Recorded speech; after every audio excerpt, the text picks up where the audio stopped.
Andriamanitra raiky tsara indrindra manantona anao anio hivavaka ho aneny. Misaotra anao nanomezanao ny fiainany sy ny fitiavany sy ny fananana izay nomeny ato amin'ny fiainako. Mivavaka mba hitahinao ny reniko ary hanomezanao azy ny fahasoavanao amin'ny androm-piainany. Mangataka aminao hiaro azy ianao ary ho salama tsara. Meo hery faherezana izy ahafahany handresy ny fanampy sy ny fahasarotana.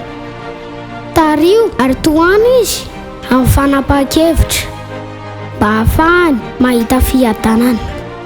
Mangataka mba ho fenonao fitiavana, ny fony ary fiadanana sy fifaliana mba ahafahany mahatsapa ny fanatrehanao. Meo hery izy ahafahany hamela ireo nanisy ratsy azy. Misaotra anao Tompo tamin'izay nataony neny io ny fifandraisanay. Meo fahendrena sy faharetana mba ho sasa endry ary anohana sy ampahery azy amin'ny fiainany, amin'ny anaran'i Jesosy Kristy zanakao.